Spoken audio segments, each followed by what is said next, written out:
Good evening, and we are live, Arsenal Fans TV. This is Arsenal Fans TV for another show. Joining me this evening to talk about the disappointing result from last night, I've got Henry from Bellerin. Good evening, Henry. Welcome back to the show. What's up, Memz? How you doing?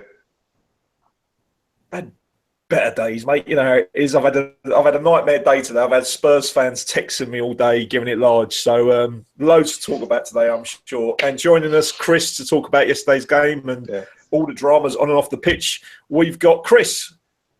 What's up, sir? Good. You talk about Spurs fans. I've had Palace fans at work today. Blimey. That's how bad it's gone. How bad can that be? You know, I've had Palace fans, I've had Watford fans, West Brom fans saying, Arsene Wenger, we want you to stay. What is going on at this club? It's incredible, isn't it? You know, and to think that we've actually spent quite a bit of money this summer, and we've got some really top class players. We've got Granit Xhaka, we've got Mustafi, we had Alexis on the pitch, we had Ozil on the pitch. Yeah. You know, we had over £150 million worth of talent, but yet, as I tweeted yesterday, doing better, or we did do better when we had Denilson, Bentner, and Shamak. You know, come to you first, Henry. Yeah, Henry, another disappointing result. You know, and this keeps on happening. You know, we had the Watford game in midweek, we had the West Brom game, another disappointing result. I mean, I looked at the team sheet yesterday, Henry, and obviously Wenger's put out the same team that beat West Ham, and I looked at that team sheet and I thought, do you know what? I'm feeling quite confident. But the minute the whistle blew, it looked like Palace was just, I mean, Theo Walcott said it, Palace was so much more up for it. Where did it go wrong, Henry? I mean, was it players just not motivated? Where did it go wrong for you? I don't know where to start with these guys, you know, because it's gone beyond football now, to be honest, Memz. It's like you said, the team was there. You know they've got the ability, but they don't perform. So at the end of the day, it's got to be, if it's motivation, why are they not motivated? How can he say, you know, oh, Palace were just up for it? So were Man City up for it more? Were West Brom up for it more? All these other teams up for it more? It's not good enough anymore. And it's funny that you asked, because even there's a video on going around Twitter where Ozil crosses the ball in and it goes into the middle and it comes back out again, and he's not even running back after the ball. He's just jogging, and Monreal's chasing after it. Yeah. And then people can go on, oh, it's his style, oh, it's this and that. No, it's just piss poor. He's lazy. You know, and there's a reason why he was sold from Real Madrid. So the tactics, the team, there's clearly no tactics. One, from the whistle went, there's no shape. And watching highlights with Carragher and Allardyce talking, everyone knows how to play Arsenal. It's like, oh, you just throw the ball in over the back because the fullbacks play as wingers, and then the centre backs are exposed. And that's why no matter what centre backs we've had, whether it's Vermaelen or Mustafi, whenever teams counter us, there's no protection for them, and it's always straight at the centre backs. And that's just how we set out. There's no shape to us, and you know, no amount of personnel is going to change that, because it was the same with Vermaelen, the same with Mertesacker, the same with even Sol Campbell on his second return. So the only common denominator that is the coach. That's the only thing. That's the only problem. Until we change that, nothing's going to change. Henry, I want to ask you. I mean, we looked at the team on paper yesterday. I mean, name that team with the experience and the talent we've got in that team. Surely that bunch of players have got to take a bit of ownership. Fine. Really, there's not much Arsene Wenger can really do, is there? Players have got to take some responsibility. I see the fans were getting on a few player shirts backs yesterday saying you're not fit to wear the shirts. So even now the players have you can't hide behind Arsene Wenger anymore. I mean, some players have really got to start owning up, haven't they? This is very true. And yeah, sorry, go ahead, Chris, my bad. No. The question was to you, mate. Yeah, I mean, yes, it is down to the players at the end of the day, and the players have to stand up and take responsibility. But ultimately, who buys the players? Who trains the players? And if he can't and ultimately it is the players going over the line. So if he can't get the message across to the players, then it's much easier to change one manager than it is to change 20 players. Am I right or am I wrong? No, you're right. And then if they're not listening to him, he needs to go as well. So either way, it all comes back to he has to go, whichever way you look at it. Chris, I'm going to come into you. I mean, a point that Jamie Carragher made yesterday after the game, he said that it looked like the Arsenal players had given up. clear message to Arsene Wenger, like what happened at Chelsea under Mourinho, like what happened at Leicester with Ranieri. Do you think the Arsenal players, Chris, have given up now on Arsene Wenger? And last night there was just a show to Arsene Wenger saying, well, you've lost the dressing room and enough's enough now. Well, the way they play, you would think so. But then the following, it could be the following 2 days, they'll come out and say, oh, we want this manager to stay. We're playing for them. We've got to play for him more. Like, Theo is always the first one to come out with a quote in situations like this. And yet again, he was another one that came out and said, oh, this is not Arsenal. Let's have it right. Theo was missing himself yesterday. He was missing in action yesterday. And don't get me wrong, you guys know, I'm not Wenger's biggest fan. I agree 100% with everything Henry's just said. But you know what? It made me glad that the fans also called out the players. Absolutely. Called out them on their nonsense. I love Hector, but he has been a shadow of a player in the last few weeks. What's happened to Hector Bellerin? Because, sorry to cut you off, Chris, because I want to touch on this. Hector Bellerin, for me, probably 2 seasons ago, was probably the best right-backs in the world. And it seems like he's now concentrating so much on things with his looks and his Twitter. Last night he was appalling, but he's been particularly bad for a couple of months now. I mean, what's going on with Hector Bellerin? He's got long hair and he doesn't care. Yeah, exactly. And he plays like it. Let's face it. I don't know if it's a combination of... I knew you were going to do that. I think it's a combination of... I think he's a little bit distracted by the Barca links. I think Barca has turned his head. And it's just one of the many reasons I don't buy all this. People love Barca and they gush over. Not me. I hate them for every time they tap up one of our players. I can't stand Barca. But anyway, that's another story. So I think that has happened. Mm-hmm. I also think that the modelling is a distraction and he hasn't got that balance. But I also think that, sorry to lay this on Wenger's feet, but I also think part of it is leadership. Do you think he would be doing this under Mourinho? Oh, forget Mourinho. Under Sir Alex Ferguson. Do you think that would be happening? Alex Ferguson got rid of David Beckham. As soon as he saw that was happening with David Beckham, he thought, forget this. I'm getting rid of him. And we can't because there is no suitable backup in his position. So we almost handcuffed ourselves to the situation. And we're playing a kid that clearly has had his head turned, is not focused on the game, and we have no choice but to continue to persevere. That's the problem with it at the moment. Chris, we've got Debussy, there's Jenkinson, Gabriel's played quite well at right back, so there's options there at right back. But we're touching on individual players. Danny Welbeck was poor yesterday. Theo Walcott was poor yesterday. We can blame the manager all we want. I'm sure we're going to come to Arsene Wenger at some point. But I want to come to you again, Henry. We're looking at individual players.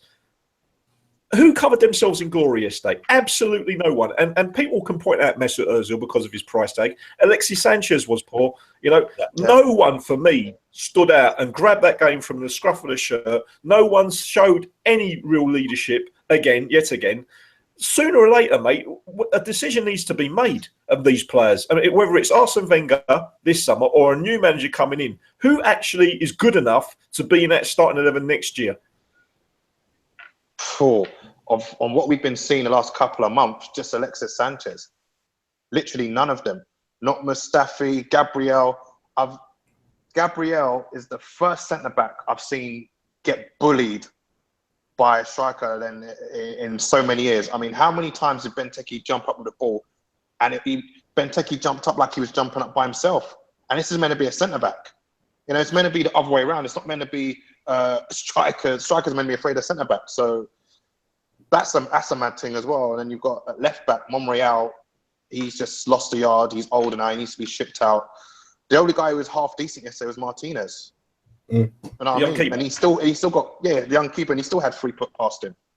Do you know what I mean? So the whole team is just shocking. As for Welbeck, he's got talent and ability, but I think when he was firing, that's when he was dropped for some reason. And this is the problem. When the players start doing good, even with Theo, with Oxlade, when they start firing on all cylinders, they get dropped to the bench. And then when they're playing rubbish. Another example, Henry, is Lucas Perez. You know, Lucas Perez bangs in a hat-trick, scores goals, disappears. And it's another example. Oxlade-Chamberlain, like you said. The minute these guys get a bit of confidence, they're dropped. Guys, listen, I've got so many calls to get through, and I've got one gentleman who's called in from Texas. Alexander, welcome to the show. Taking my call. You're welcome, mate. You're welcome. What did you think of last night's game, mate? Straight into the game, I'd just like to say, you know, like the majority of Arsenal fans who feel frustrated and have felt frustrated for some years now, you know, I watch every Arsenal game, preseason, midweek, you know, whatever, and, you know, the Monday games are no different. And so I guess going into the game, I was slightly worried because, you know, we're away at Crystal Palace, a tough place to go, you know, on a Monday night with pressure from everyone around us winning. But I thought, you know, the last couple games against City and West Ham, we had showed some signs of improvement. So I thought, you know, we'll win this game 2-1 or 3-2, but it'd be close and it would be a fight. But wow, how wrong was I? Yeah, all of us. I mean, looking at the team, I thought it was a strong enough team. You know, I personally would have liked to see Oxlade-Chamberlain back in there just because he's been our best player the past couple of months. Yep. I would have put him in instead of Theo Walcott, but then why Walcott was played, he had been scoring goals and he'd been doing all okay, so I wasn't too upset with the team at all. But you know, on the first goal, it was just almost a comedy of errors. Yep. You know, there were 2 or 3 missed tackles in the midfield. The ball was bouncing around. It falls to Cabaye, who slides it to Zaha, who almost trips on his own feet. Somehow manages to get the cross into Mustafi, who's nowhere near Townsend. You know, and there you go. You're 1-0 down against Crystal Palace. But you know, even when we went 1-0 down, I thought, you know, down against Palace, but I would be looking to see what the reaction would be. You know, what the players' reaction would be. And I saw absolutely nothing. You know, there was nothing there. It was disgusting to see. There was no reaction. And then, you know, the second and third goal went in, and it's thousands of miles away. I could feel the crowd turn on the players and on Arsene Wenger already. And, you know, at this point, you know, what now? You know, just when you think you get to your lowest point, Arsenal play again the next week, and, you know, they surprise you again, or not surprise you, I guess. So, you know, it's just frustrating. Alexander, where do you put the blame? Do you blame the players or do you blame Arsene Wenger? I mean, something's going wrong and it keeps on happening. I mean, I saw a couple of interviews after the game. Ty said it was a one-off. I mean, we're talking to Henry and talking to Chris. We can highlight a number of games recently: West Brom, Watford. You know, a number of games where we haven't turned up. Is it the players that are letting Arsene Wenger down, or is it Arsene Wenger? I think, you know, you can't just blame one or the other. I do believe it's both. I believe it's Arsene Wenger because he motivates the players, he picks the teams, he trains the players. He's you know, he knows more about the players than any of the fans will ever know. But I don't agree it's a one-off. Clearly this season it's been proven multiple times that these kind of performances are not one-offs. And I think we lost the last 4 away games. We've conceded 3 goals. Yep. If you concede 3 goals in the Premier League, you'll never win. You'll never win a game conceding 3 goals in the Premier League, especially away from home. I think that, yes, Arsene Wenger does take the blame because he is the face, as manager of Arsenal, he is the face of Arsenal. So he's going to take a lot of the blame. But the players were disgusting. Their performance was shocking. You know, even if you don't want to play for the manager, at the very least play for the away fans who go all across the country, you know, supporting you no matter how terribly you play. And I didn't blame the away fans for singing "You're not fit to wear the shirt" because, you know, they basically just stroll into work, training every day, and pick up their paycheck. And then what do? They go and put performance like that and just walk off the field. Chris, you know, I think Mesut Ozil just ran down the you know, into the tunnel after. Yeah. Alexander, I just want to ask you one question, mate. Does it, yes or no? Do you want Arsene Wenger to stay and get a new contract, or no? No, I don't want him to stay, but I do think he's going to sign a new two-year deal. That's my opinion. Okay, Chris, thank you very much, Alex. We'll come to you, Chris, for a response for Alexander's call. Thank you very much, Alexander, from Texas. Thank you. Up until Alexander thinks he's going to get a new contract. Yeah, up until yesterday, I thought 100% finance contract. Now I'm not so sure. I think his position is slowly but surely becoming untenable. It seems like Ivan has slowly woken up and has realized he's a chief exec. And I like the fact that I'm not hearing a counter story, because I thought for sure when we started hearing rumors about, Ivan wants Wenger out, we'd get an immediate statement from Ivan saying, no, the manager has my full support. You notice that has not come, which I find very... I noticed that. So, and I've criticized Ivan a lot over the years. Like, I'm not his biggest fan, but I'll tell you what, if this is him standing up and saying, you know what, enough is enough, then he has my absolute full support with that. Ultimately, yes, I want the whole board to go. I understand what everybody out there will be saying. But I'll tell you what, if he's brave enough to go against this supposed dark lord that is Arsene Wenger, he deserves my ultimate props. My ultimate props. There's a big rumor going around, Chris, that there's a power struggle between Arsene Wenger and Gazidis. There's all types of rumors going around. I mean, you rightly said that Gazidis hasn't really come out and give Arsene Wenger that vote of confidence. It seems to be really, really confusing what's going on at the moment. There's 1 minute saying that the contract's on the table. There's another rumor going around saying that they're going to discuss it at the end of the season. It's going to be a mutual thing. It just seems to be a complete mess at the moment, Henry. I mean, what's your take on this whole Gazidis-Wenger situation? Well, similar to what Chris said, it's not just Gazidis, it's Chips Keswick as well, when he was approached by the media for his views on Arsene Wenger. And again, as Chris said earlier, it wasn't, I'm fully supporting the manager. We're not going to talk about that now. That speaks volumes. Because if that same question was put to him even 12 months ago, it would have been, what are you talking about? Arsene's our guy. He's going to be there for the next 50 years. Didn't come out and say that.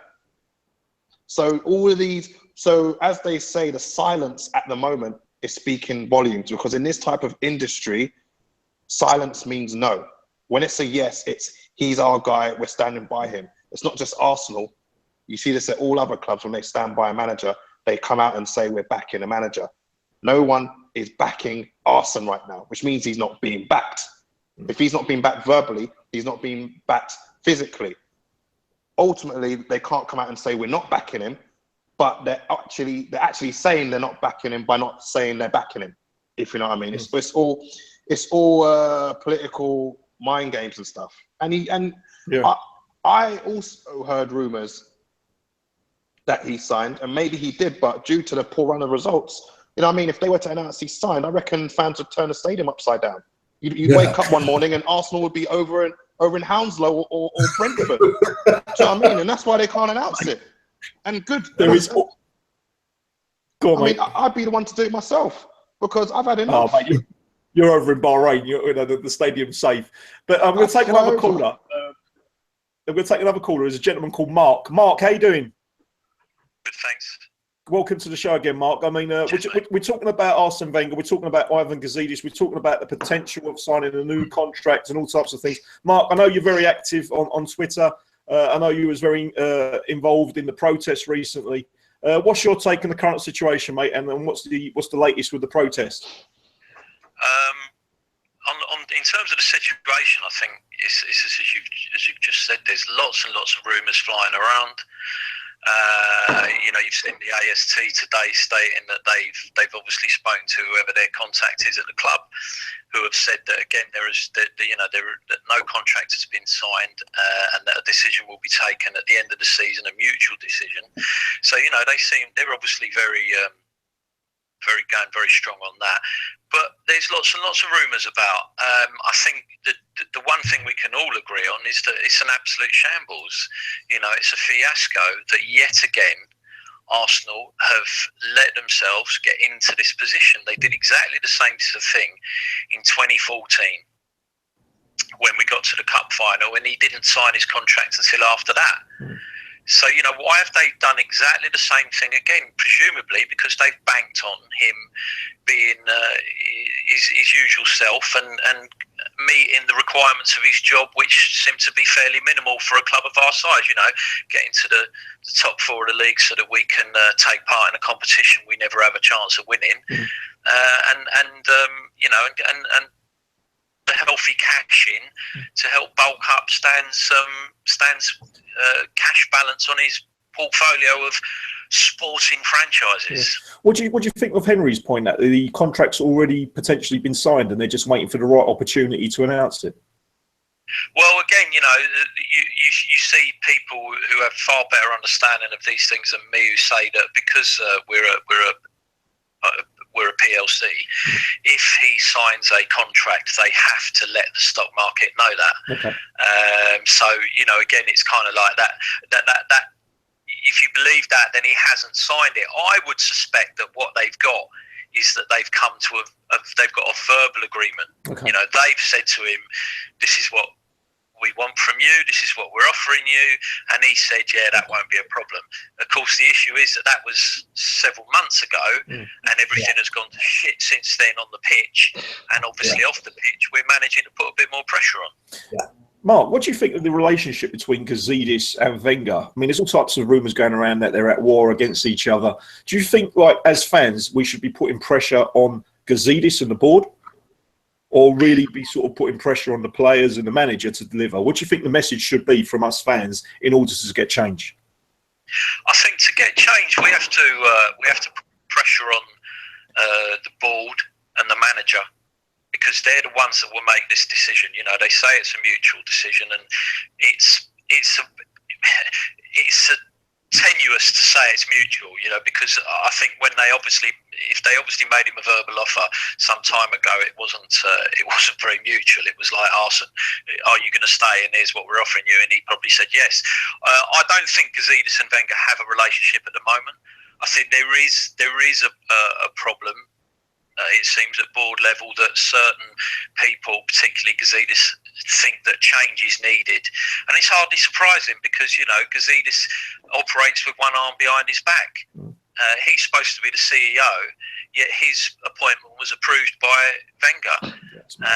You know, it's ridiculous. Only at Arsenal Football Club does the tail wag the dog. So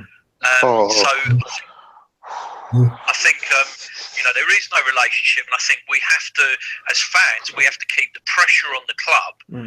We have to keep doing what we're doing, and hopefully, you know, come to that in a minute about the protest. We have to keep doing what we're doing to try and strengthen the position of Ivan Gazidis, because even if he's going to lose this, at least he is fighting for those of us who believe that we need change and Wenger needs to go.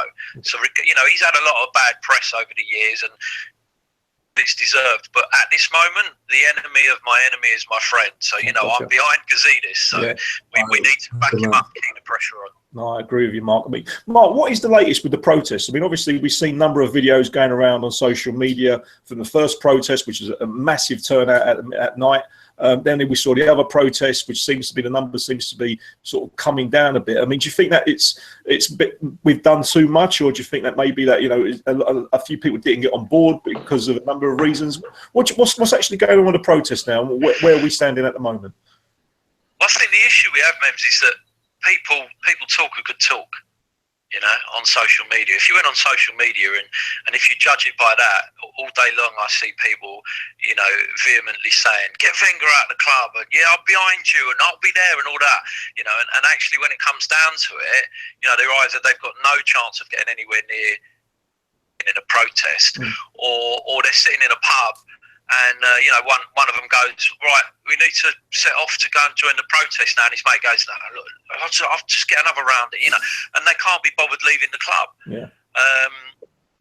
just leaving the pub to come and join us. So, you know, we've seen the numbers sort of plateau out a bit, and then I think the West Ham one, we organised that a little bit too quickly on the back of Man City, I think, and you know, when several of the organisers couldn't get there, it then didn't and that was we got to hold our hands up and say that that was our fault, and we didn't plan that very well.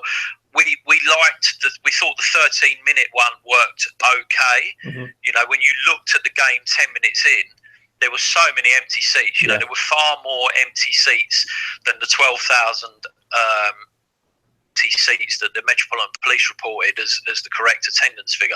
There were a lot more. So they were obviously I was one of them, and I was out the back. I saw plenty of fans who stayed out the back, and and this was a big ask. Yeah. There were people like I know Kenny joined us for that. I was out the back and had a chat with Kenny, and I know that was hard for Kenny. Yeah. Stand out the back of that concourse and not go in when that game's playing. And I've got mates who've been on the marches, and a couple of them were like, "No, I'll be in my seat."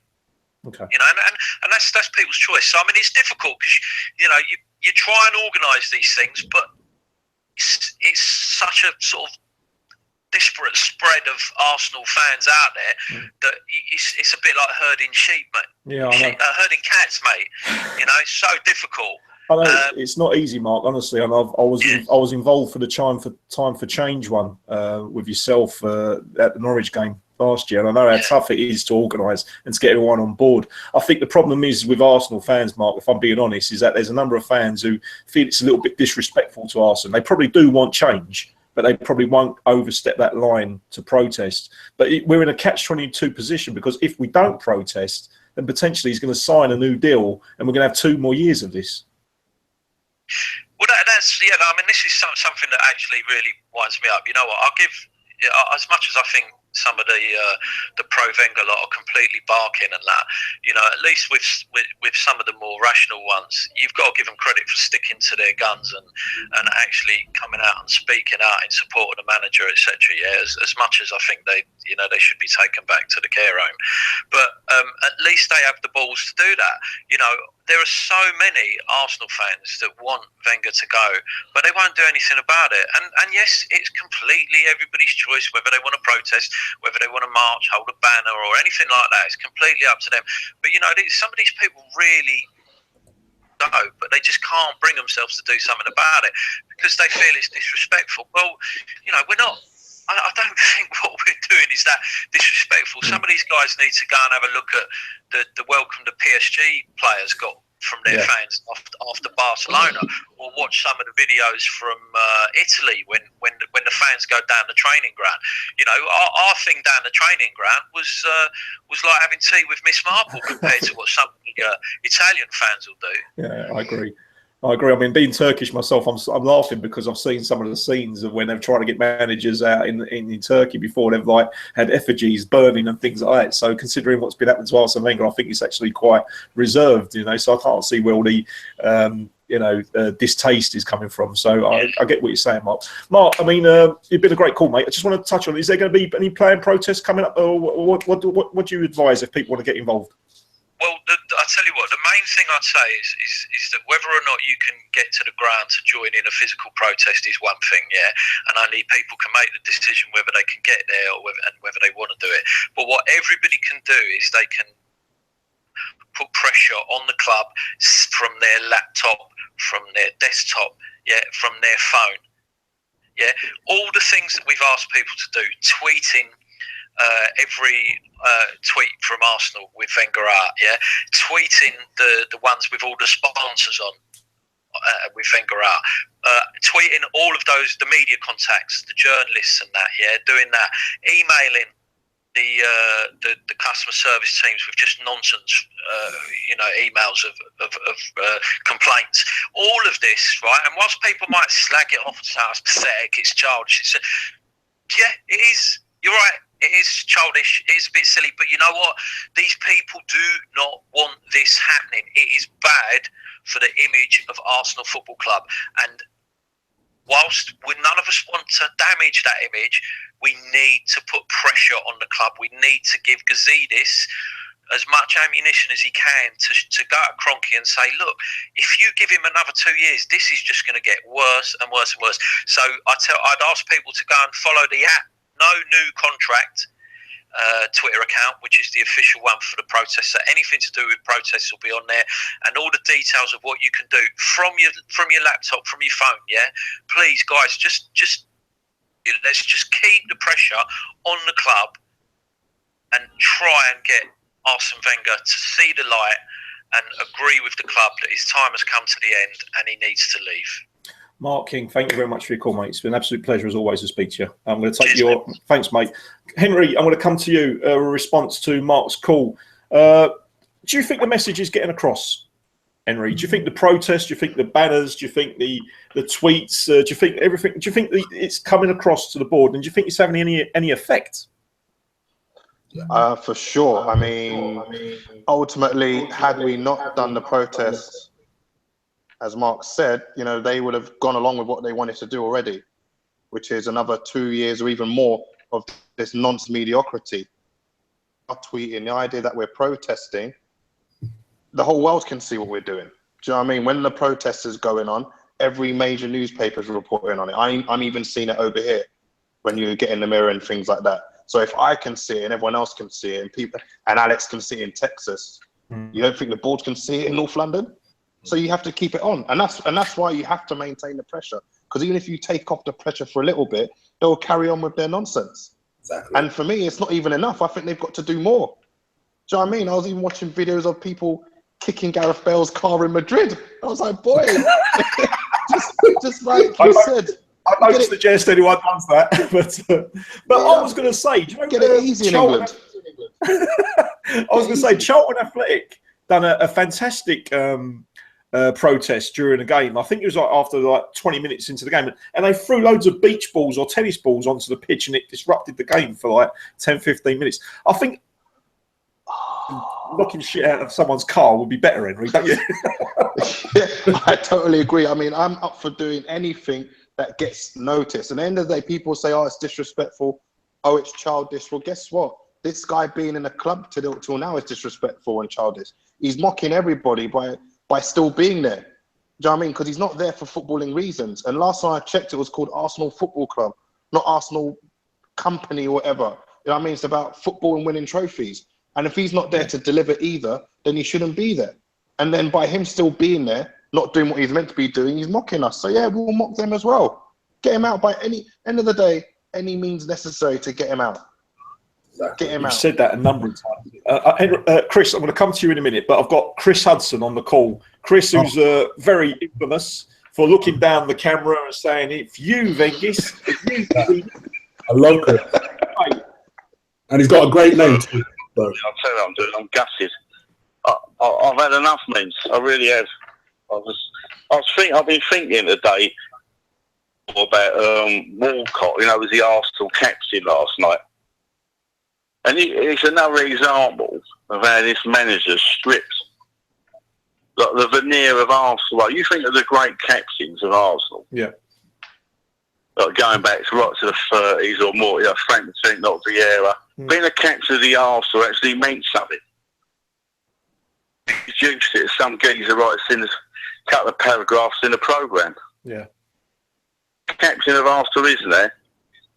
It's another example of the veneer being stripped away by this manager and the board. And I fucking hate it, man. I'm sorry to swear. No, that's fine, Chris. I know you're frustrated. I mean, we speak quite regularly on Twitter, and we text each other enough after all the games. I know you're frustrated.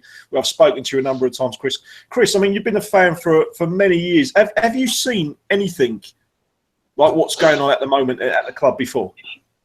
No. Obviously, I've gone through bad time. I mean, the Terry Neal when he went this level, because in those days, even if he was going for a bad patch, still with the Arsenal, they were still a respected football club.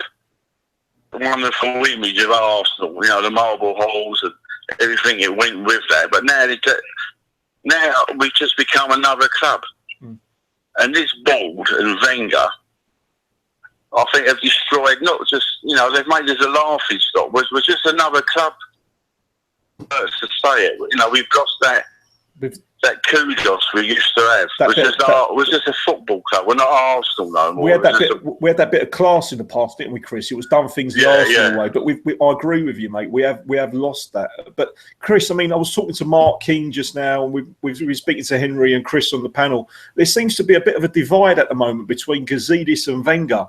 and it don't seem that they're singing from the same hymn sheet. I mean, Gazidis apparently wants Wenger to go, or he wants some change, and Wenger's not seen eye to eye. What do you make of this whole sort of like split between the board and Wenger? Who do you think is going to win this conflict? It's the one who Kroenke wants to win, isn't it? It's just, whose side do you think he's going to come on? It'll be Wenger's. Who thought, you know, like Ivan, he's taken a lot of stick, but he's gone from Ivan the Terrible to Ivan the Great. You know what I mean? Yeah. I think, unfortunately, Gazidis could lose. And if he does lose, he loses. Mark my words. Do you think in your heart, Chris, that Arsene will sign a new contract, or do you think that he will see the light? No, I'll tell you why he won't see the light, because he's one stubborn, arrogant man. And he in his head, he thinks he's still the man to take the club forward. Or 99.9% of the world's population. No, he isn't. He's an arrogant man. How dare, you know, some of his remark last night. What did he say after the game? I won't be bothered. What did he say after the game, Memz? I can't remember. To be honest with you, Chris, he looked so drained after the game. Yeah, I don't care. I used to fall into that trap about Arsene looks ill. We've got... You know, we talk about respect. You've got respect for what he's done. You know, I understand that, but I'm going to turn that on the head. What respect is he showing us? Exactly. What respect is he showing the club? I'll let you know, mate. All these little quotes he comes out with, but we're all hanging on his every word. I mean, the lunatics are taking over the asylum, Memz. Chris, no way should he be dictating to us when he's staying. Chris, I agree with you, mate. I mean, we share the same opinion. But do you blame the players at all, Chris? Do you think? No, of course I do. Yeah, but they've down tools. They've looked at him. I think they've got away with murder anyway in the last, say, 10 years. But now they're getting away with double murder. They're just basically taking the piss. Yeah, don't think they get away with it either. Yeah, you're right, man. The players have been a disgrace. Yeah. I mean, I agree with you touching on the points. I agree about the captaincy. I mean, I looked at the stat before the game. I see that Mertesacker hasn't started a game all season, but a game last season. And prior to that, Vermaelen hardly played. So you look at the last 4 years, our captain has hardly played. So he's reduced it. He's reduced the Arsenal captaincy, as I said, to some geezer that writes in the programme. Yeah. Nothing else.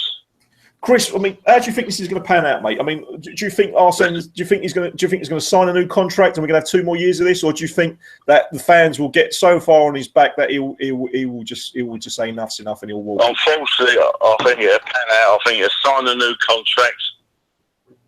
They might sort of lessen the impact by bringing in the director of football. But I'm not sure that's the answer. I think we need to start from the beginning. We need a blank sheet of paper, Memz. Yeah. Because I think the club's from top to bottom is rotten. Yes. I agree with you. Everything's got to change. And if he stays, let me tell you, if you think this season's bad, and it'll be worse next year. Yes. Let me tell you. Be prepared for more humiliations, taking the piss out of us. The thing fills me with absolute dread. Sorry. That's all right, Chris. I know you're a passionate man, mate, and I know exactly how you feel, mate. And all I can say, mate, is it's always a pleasure to speak to you. You're an absolute gentleman, mate. I'm going to take your call to Chris for a response. Thank you very much, Chris Hudson. Right, mate. Good luck. Cheers, mate. Chris, that's Chris Hudson. He sounds really down, and he's saying that if he stays, it's even going to get worse. What do you reckon, Chris? 100%. 100%. It will get worse because it will get better. If the players are turning up now, and you give them a 2-year contract, what improvement do you expect them to make? I mean, for me, there's a lot of talk about, would you accept it if Wenger stayed and just the whole kind of ethos and their attitude towards transfers changed? No. No, I don't trust the man's judgment anymore. I don't trust the man's signings anymore. I know we're probably going to find time to do this a bit later on in the show, but Lee Gunner 82 has been on this show. Times. Hi, Lee. He retweeted a beautiful vote that I wanted to make sure I asked you guys. There's a vote going on his page at the moment where basically he asked people, like if you knew what you knew now about Mustafi and you were able to rewind the clock back to August, would you sign Mustafi still, or would you sign Ashley Williams? So it's a good question. I mean, when Mustafi first came, I thought for the first 5 to 10 games, I thought he was pretty solid. But since I think he picked up an injury, he seems like he's taken a step backwards. He's looked like he's lost a bit of pace. He looks like he's a bit clumsy. It looks like he's not quite settling in the Premier League. It's the same with Granit Xhaka. Xhaka's been brilliant one week and poor the next. They're not consistent. And considering the money that we've spent on Mustafi and Xhaka and Lucas Perez, I agree with you, Chris. The question, the judgment is wrong. And honestly, I would have gone for Ashley Williams because he's played in the Premier League, and you know what you're going to be getting. But honestly, Chris, if I'm being honest, mate, we can look at individual players. I tweeted the other day, Chris. I want to bring you in on this as well. When we went 49 games unbeaten, prime, so to speak, when we done the double, Arsene Wenger played a particular type of way. You know, we played 4 across the back. We played your defensive holding midfield player, which was either Gilberto or Petit, and we played Vieira just off of him. And then we had our 2, which was Perez, Overmars, or even Lundberg. And up front, we had Bergkamp playing off of Henry. It was almost like an old-fashioned 4-4-2. When Vieira left Arsenal and Arsene Wenger brought in Cesc Fabregas, he changed the formation. He changed the formula, the winning formula.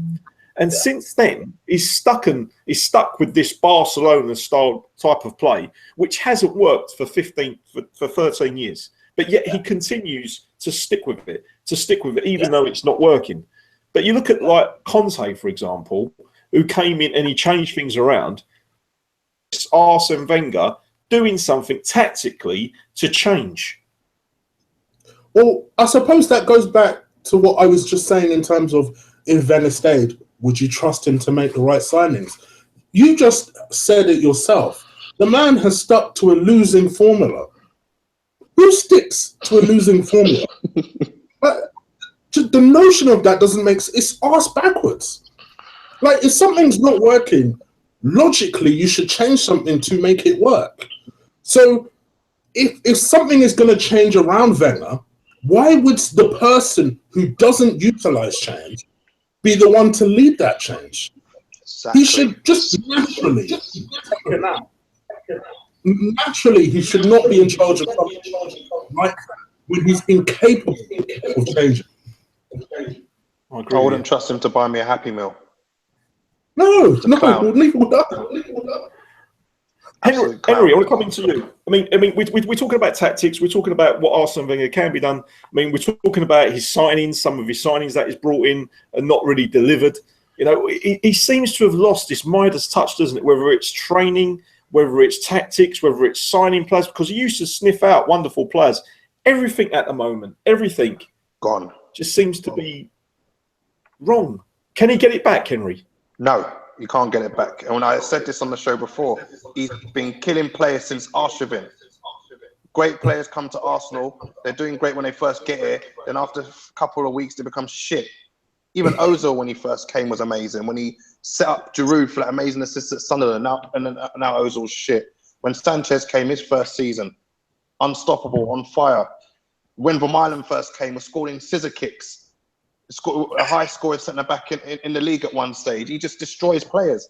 And then if you look further afield to your Mahrezes and your Kantes, these were the precise players who Wenger used to get back in the day. These guys from the French league, you get them for 2 or 3 mil and they become superstars. And now he doesn't even have the French market anymore. So what use is he to us? He's absolutely useless. And what winds me up with people, and I've been wanting to say this for ages, If he couldn't do something in 13 years, what makes him think he can do it in 2 years? That math doesn't make sense to me. Yeah, if I'm on the tube going from Brixton to Highbury and Islington, yeah, and it takes an hour. Why is it going to take me 10 minutes to go back the other way? It's not, is it? It's going to take the same time. He's had 13 years. He's done sweet FA. And it's gonna, and people think it's bad now. Guess what? It's still going to get worse. I think we're going to finish 7th or 8th. And next season it's going to be even worse. Yes, this season. I don't see where our next points are coming from. West Ham was pure luck, and West Ham just happened to be doing worse than us. But I reckon anybody could beat Arsenal right now. We make everyone look like Barcelona. And look at Benteke yesterday. Look at Andy Carroll when he's played against us. Look at even Peter Crouch. That's what Jamie Carragher said yesterday. Crouch, he's scoring a hat-trick. Just knock the ball up. It doesn't matter what strikers playing against us. We make them look amazing. Wenger. And people go, you even ask... We made Benteke look like Ibrahimovic yesterday. It was crazy. Well, mate, we made sorry to cut you. Look like Messi as well, didn't we? So it's incredible. Oh, this guy. And he said, oh, the players have something to blame with. But I'm sorry, Memz. He's had 100 players to deal with. He's had the Vermaelens, he's had the Adebayors and the Fabregases, and the result was the same. You've got Sanchez and Ozil now, the results are the same. What's the common denominator? Le Fraud. Yeah. So if you get rid of him, the results will change. So even if, like I said this the first time I called ArsenalFanTV, we could have Messi on the left, Ronaldo on the right, Suarez down the middle, Arsenal would still finish 4th in the Premier League, guaranteed. And we'd have Neymar as well. You'd probably play Neymar at left back. No, the only solution to Arsenal is this guy going out the door. Nothing else. Doesn't matter what people say. I won't accept nothing apart from this guy leaving. End of. He's awful. 3 wins against the top 6. 3 wins against the top 6 since 2012. And you think he can win the league? Fucking hell, man. Seriously, this guy. Henry's going off one. All right, guys. If you're watching live, there's almost 2,000 people watching us live. If you want to tweet us, use the hashtag AFTVextra. Henry and Chris are going to be checking your tweets in a second. Before I do so, I've just had an alert come through that there's been an explosion at the Borussia Dortmund game, and the Dortmund game's off tonight. So hope and I pray that no one's seriously hurt over in Dortmund. And one injury. For all our friends out in Dortmund, God bless you all and be safe at this time. And that is Dean. Dean, good evening. Welcome to ArsenalFanTV. How are you, sir? Good evening, gentlemen. How are you all doing? Well, Henry's just gone off on a massive rant. Chris is good. We've had Mark Keong and we've had Chris Hudson on, who's had a bit of a rant as well, mate. So what's your opinion on what's going on over at Arsenal, Dean? Well, as you know, Memz, I'm based at Alexandra Palace. I can see the flames coming off the stadium, and it is that dramatic. I mean, lads, look, you know, we can all sit here and talk about many of the issues that arise. I mean, I just want to touch quickly on what you just said about Borussia Dortmund. Just quickly, is that, you know, I didn't know about that, and I would like to extend, you know, my courtesy to anyone that may be injured or hurt, and I hope that everything is okay. Top man. In terms of Arsenal, so, you know, I hear a lot of people sort of, like, I think it's through nostalgic love of Arsene Wenger that they don't want to directly blame him 100%. But what you guys forget, and I'm not saying you do directly, but a lot of fans do forget, is that Arsene Wenger has 100% footballing control of the club, and the money has been available. I think any other manager in the world would be very interested in taking over a club where they aren't told what to do, when to do it, and how to do it. They're just given a check, albeit it might not be as much as some, say, the Manchester clubs, but we have spent on net more money than Chelsea in the last couple of years. So that might surprise you, but that is the truth. And I do find it slightly ridiculous to sit there and just totally blame a board when at the end of the day, Arsene Wenger has a great platform in order to make things work, and quite simply, he has failed exponentially over the last couple of years. Okay. Very true. What do you think of the players, Dean? I mean, you blame the board. Although we not blame the board. You're saying Wenger's had the money. He's bought the players. He's signed the players. He's brought in Mustafi. He's brought in Xhaka. We've brought in Alexis. Sooner or later, I mean, the team that he put out yesterday was good. Surely good enough to beat Watford, wasn't it? Let me ask you a question. Answer me, you know, the last player that has come through Arsene Wenger's ranks and has reached their full potential without being sold to a big rival or a foreign club in the last 10 years. And I'll wait. Would you say Hector Bellerin? Hector Bellerin hasn't reached his full potential. Hector Bellerin has gone stale. Hector Bellerin is looking aimless. Hector Bellerin is long hair, don't care. And brings me to another point, is that the majority of our players no longer care. Lucas Perez is somebody who I rate very highly. I think, I'm glad we did actually get him over Vardy. But even recently, I saw him post a picture playing with a PlayStation VR. I've seen Mesut Ozil walking a dog. I've seen Alexis Sanchez playing with silly Snapchat filters.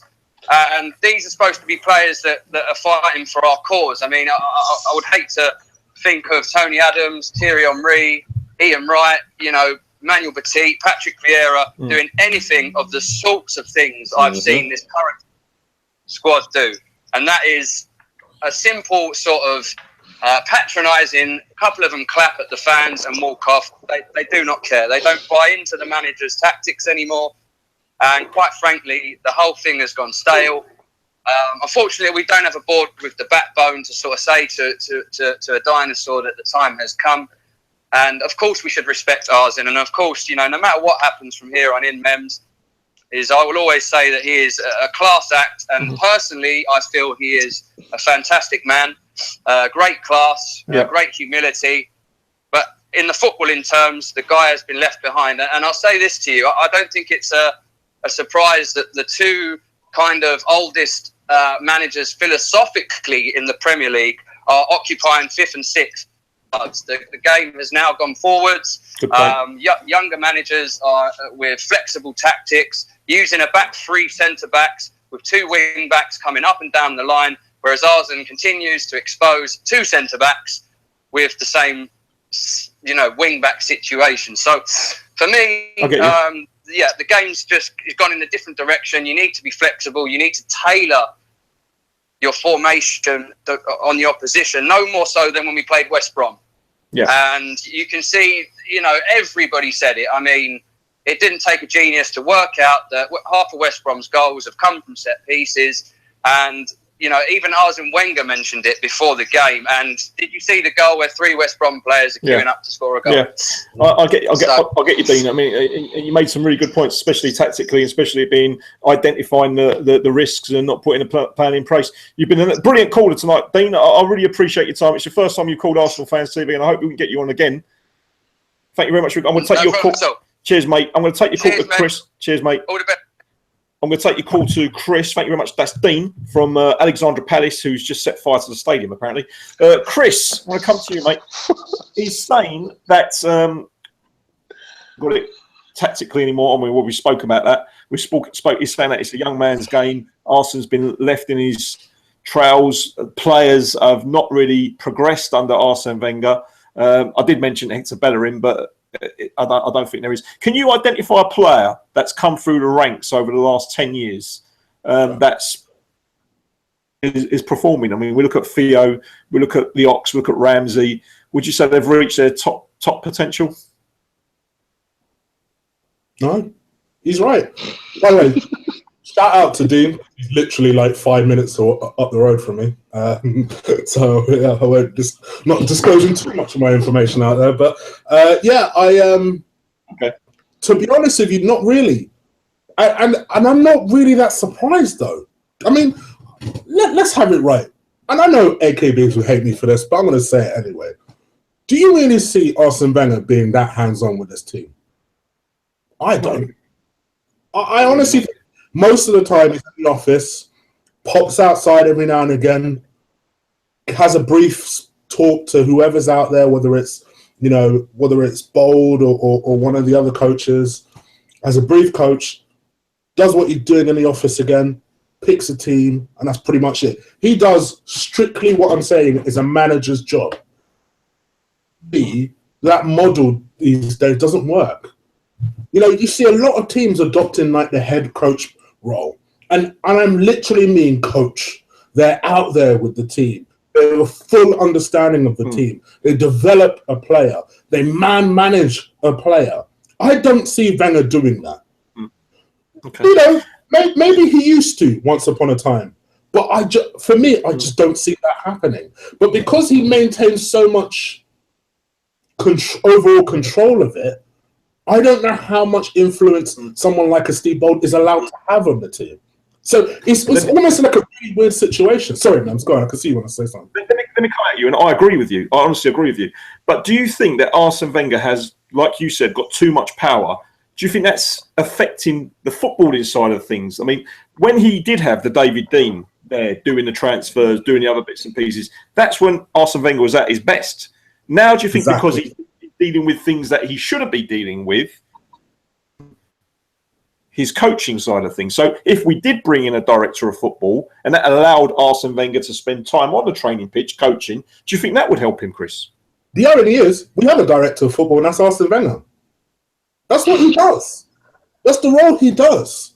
He's a director of football. He's not a particularly good one, clearly, because of the way we've been making signings and how much he dithers whenever we're about to make a signing. But if you really look at how these signings are made, Arsene Wenger goes and talks to some of these players. He does what a director of football does.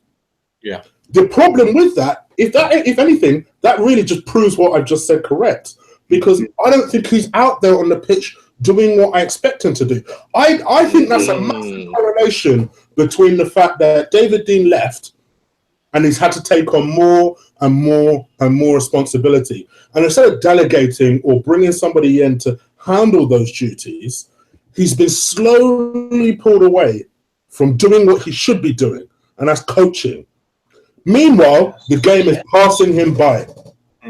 And now his tactics that were working and the things that were working previously are no longer working. They're no longer taking effect.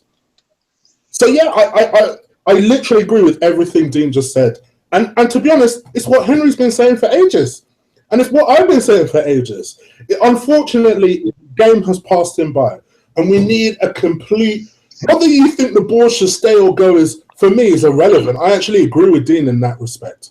What we should be focusing on first and foremost is getting Wenger out and then restructuring the way we do transfers, the way we do business generally at Arsenal. Right, and very well said. I mean, I'll come to you as well, Henry. I mean, we're talking about restructuring and doing the way things we do business.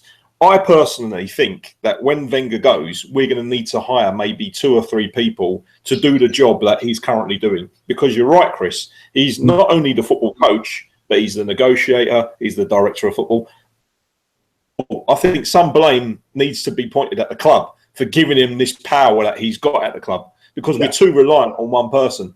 I honestly believe that when Arsene Wenger, if he chooses to say, a director of football should come in, Henry, who should take some of that burden or take that pressure away, so that the football coach just coaches football, does tactics, motivates the players, etc., and allows people at the top of the club to do the transfers and to negotiate and all that other. What do you think, Henry? Well, as Chris said earlier, I mean, even if someone wants to come in and do the director of football thing, I still think he doesn't have it in him to be the coach anymore that he was. So that I just think he can't do. And then number 2, is it going to be the same like Gazidis, where he's going to be on the board to decide the guy who's above him as director of football? It's all nonsense. It's rubbish. So we're just going to have another situation where we've got another guy with a fancy title, but he's going to have no control. A la Steve Bold. Everyone keeps asking on Twitter as well, like, oh, what does Steve Bold do? Well, Steve Bold's an assistant coach, but does he have a voice? Does he not have a voice? Well, Memz, if we bring in a director of football, is he going to have a voice or is he not going to have a voice? So it's all pointless as long as Wenger's there. He's a dictator. Do you know what I mean? And I think it's a bit harsh to some of the criticism that Steve Bold's doing, because we don't know, like you said, Henry, how much influence he's allowed to have. Yes. Maybe he wants to get the back 4 defending zonally or attacking the ball from corners, and Arsene Wenger's not allowing him to. So I think it's really harsh to criticise people when you don't know the full circumstances. But I mean, I'm going to take another call, gents. If you can check the Twitter, I've got Liam who's waiting to speak to us. Hi, Liam. How you doing, mate? Can you hear us, Liam? Hello, Liam. Liam? Can you hear us, mate? It's a really bad line. How's he coming? He's not coming through, is he? Not really. Barely hear him. Liam, I'm going to try and call you back, my man. Otherwise, I'll quickly go to Twitter while you're getting him back. One guy has asked, thank you. David Maudsley has asked, do they not put enough pressure? Has enough pressure been put on Stan Kroenke? Not enough seems to be getting on his back. What do you think about that? I think Kroenke has got. Well, the thing is, I mean, go on, Chris. You can answer that. I was going to say, I think this season more than any season, Kroenke is really. People are really calling him out. I prior to this season, I would have 100% agreed, but almost kind of similar to what Henry said about the players versus the manager. You know, what is easier to get rid of, the manager or the owner of the football club? You know, people can say what they want about Kroenke, but ultimately he backed the manager in the summer.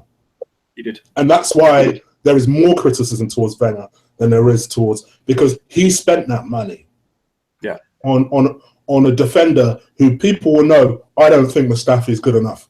I've said it. I don't think he's good enough. And he's proving me right. Now, I will continue to give him a chance because I am aware it's his first season. Don't get me wrong. But these are Wenger decisions. So he has to be held accountable to those decisions. I agree. You're absolutely spot on, and I agree with you. I mean, at the end of the day, Kroenke's made £100 million almost to spend. So what is he doing wrong? I mean, I want to bring in Liam now. Liam, can you hear us now? Yeah, I can hear you now. Hey, that's better, mate. How you doing, Liam? Yeah, not too bad, not too bad. Mate, we're just talking about the old Kroenke situation. Does Kroenke get enough stick from the fans? What's your feeling? Well, he said years ago, well, recently, that he didn't buy Arsenal for trophies. He brought Arsenal to make money. So he's seeing our club as a business. Businesses, they always say customers are always right. But at Arsenal, it seems we're never right and we never get a voice. So there should be more stuff about Kroenke. But at the end of the day, Arsene Wenger is our manager. He is the dictator of Arsenal and he has too much control. Transfers. He's going there dealing with transfers when he's neglecting coaching players. You can see players not getting coached properly. Yeah. Like, they're inexplicably coached awfully, and they're taking backward steps. If you put any other manager, top-rated manager, into that team would do tenfold better. Do you think it's as simple as that, Liam? I mean, we've looked honestly do. We've seen the situation at Leicester, obviously, when they've got rid of Ranieri, the next manager's come in and you've seen 5 wins. Do you think it's just a simple fix of getting rid of Arsene Wenger, bringing a new manager in, and automatically we're gonna see an improvement? Well, if you went to a new company, you're going to want to impress your new boss. So players will be fighting for their position. You've got players that are too comfortable at Arsenal. Theo Walcott there for 10, 11, 12 years, banned a couple of games. He does not look like a captain at Arsenal. He's just comfortable there. You know, you've got players like Tony Adams, players like Thierry Henry Vieira. They were proper captain. So when you get a manager it's all about him, he's got yes men all above him. Steve Bold's a yes man. Pat Rice before him was a yes man.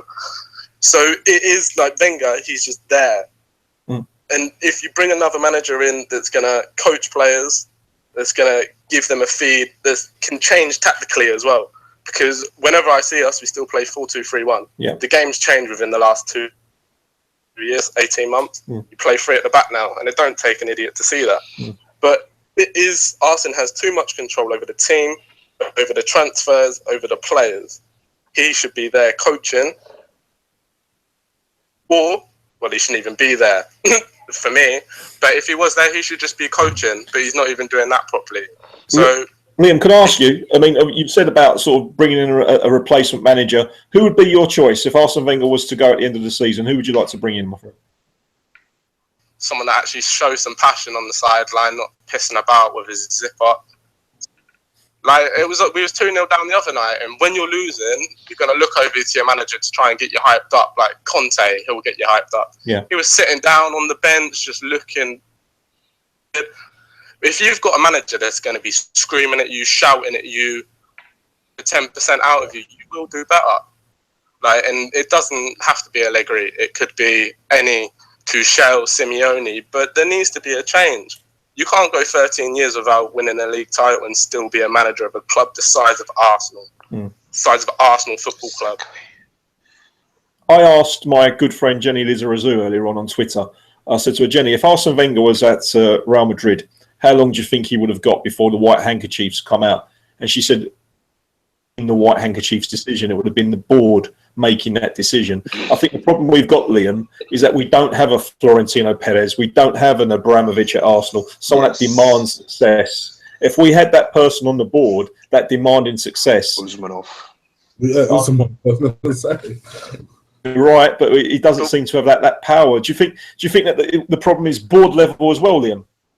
Well, yeah, because they did say they're there for money. So if the board's there to make money, what's the point of winning trophies if it's there for a turnover? Giroud said the other week it wasn't about trophies. So when you've got players that come in there with that mentality, you've got the board there with that mentality, it just goes throughout the club. It's backwards. You know, I'm 20, so I have seen a few of the glory days. But when I saw Arsenal, they had fight about them. They wanted to win things. They had hunger. The board was there. They wanted to win trophies, and if we finished second or third, that was seen as a disappointment. Yeah. Whereas now, if we got fourth, our players are taking selfies in the changing room. Yeah. So it's top down. There's fundamentally everything wrong about our club at the moment, and it's getting sour.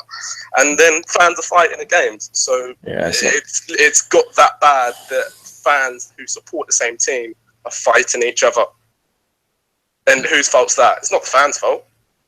Fans wouldn't want to fight each other if we were winning, if we was playing well. It's results based, isn't it? I mean, it's all 100%. But I've seen fans, Liam, that have said that it's channels like Arsenal Fans TV. It's people on Twitter with big accounts sending out poison, and we are to blame for the toxic atmosphere. I say it's results. It's results. If the team's playing well, happy. If you're going, so many defeats, getting beat 3-0 every week, of course that's going to have an impact on the fans, isn't it? Yeah, and we're not a small club either. We've got a big stadium. We pay a lot of money for tickets, so that is why people expect results. We're not like a West Brom or an Everton that, they'll finish mid-table and it's fine games as fans. I expect to go into every single game with 3 points. And we don't have that no more. Okay. And that is why fans are getting upset, because I know people that are losing their love for the club because of the manager. Like, this shouldn't be like that. Fans are more important than the club. The fans are more important than the manager, the board, and the players. At the end of the day, you can change them, take them all you want, but the fans are still going to be there. Yeah. Thank you very much for your time, mate. Thank you very much. Thanks, mate. I'm going to come to Henry. Henry, he's saying people are losing their love for the club. I mean, we said before we come on live, Henry, that it doesn't hurt anymore. It doesn't. I mean, it's pretty sad that it's come to this sort of feeling as a football fan, because I love the club. I mean, I live and breathe for it. I've been a football fan all my life, and Arsenal's been a part of it. And when I was a kid growing up, whenever we lost, it would take days for me to get over it. But now it's just almost like, oh, we lost. Fair enough. I mean, it's like you said, when you've been hurt so many times, it doesn't hurt anymore. You know what I mean? And that's clearly with Arsenal. And what makes it even worse is that there's no hurt from the club, from the players. It's just, okay, like you just lost to Crystal Palace last night. Big deal. They just walked off the pitch. There was no one hurting about that. And if they're not bothered about it, why should I be bothered about it? Do you know what I mean? And that's just, what Wenger has successfully done over the last 13 years. He's sold this idea of mediocrity, and it's bullshit. It's like when he, forfeits a trophy and this idiot comes out and says, oh, I've qualified for the Champions League for 20 years in a row. You fucking idiot. You've not won it in 20 years. You shouldn't be gloating about that. You should be embarrassed. You've got to 1 final and 2 semi-finals. You should keep your mouth shut. And how, you nearly signed that player, you nearly signed that player. He's just brought in a sense of mediocrity. And all of the people who follow him are like, oh, we're lucky to be doing this. No, we're not lucky. And all these other fans going on about how, we'd love to be in your position, Champions League. No, like you just said, Arsenal are a different game. When you're a top team, like Arsenal, even a Man U, to some degree, Liverpool, Chelsea, Man City, when you're doing what Arsenal are doing now, dropping into 5th, 6th, 7th, 8th, that is equivalent to being relegated for teams like Arsenal. You know, if Barcelona were to drop to even third or fourth, it'd be chaos. Spain would be on fire. You don't hear blooming Granada fans going to Barcelona, oh, what are you complaining for? You're only finishing third. They wouldn't dare say that to Barcelona. So why are Newcastle, Villa, and all these stupid other West Ham and Palace fans putting their nose in our business saying, oh, you lot are lucky to be where you are? Because we're different. We see the world through different eyes.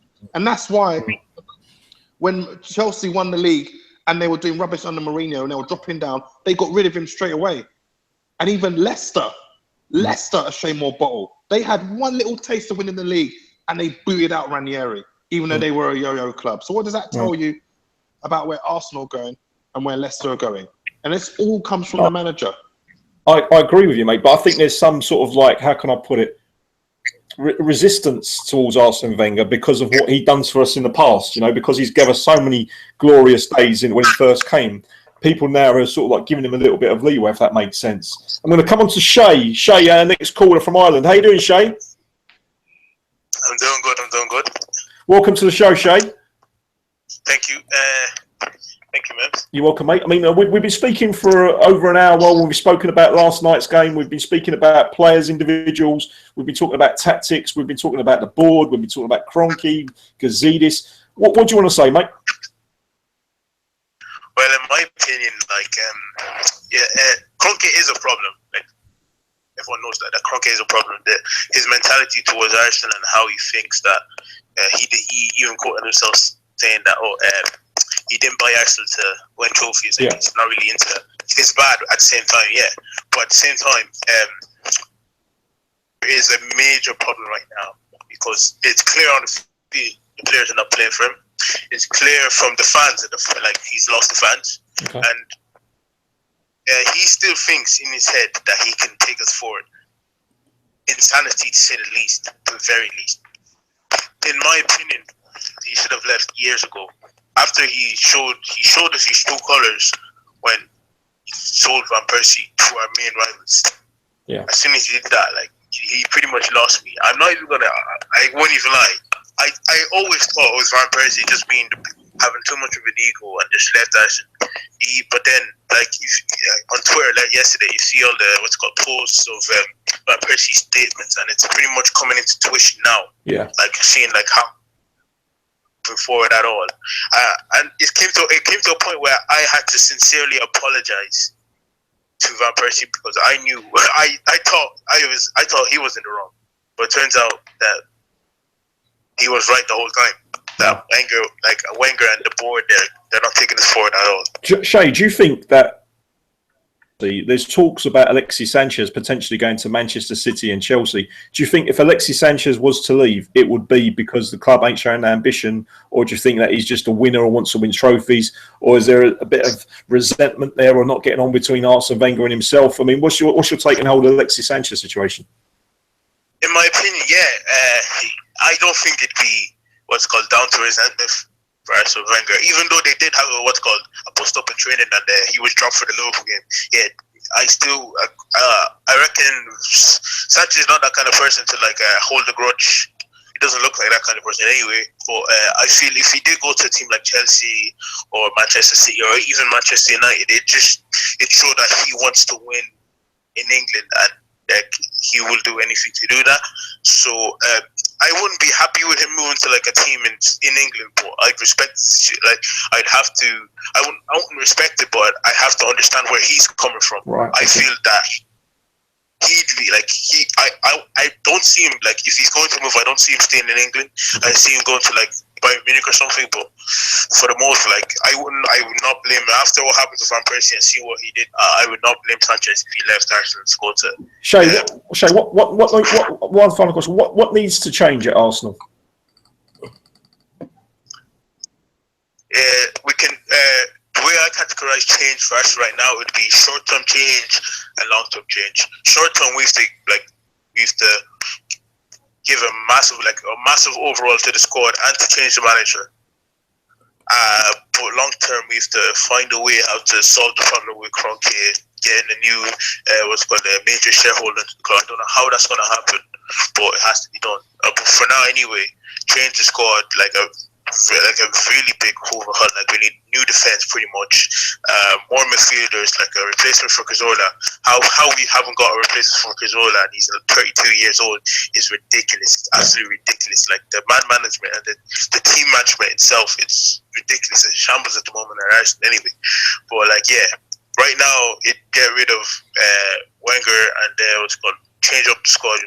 Up and down, pretty much. Yeah. All right, Shay. Shay, thank you very much for the call. And I'll come to Chris. Thank you very much for your time, Shay. Thank you. Cheers, mate. That's Shay from Ireland. Chris, I'll come to you, mate. Is there anything on Twitter at the moment before we're going to wrap up the show? Yeah, let me just sec. So there was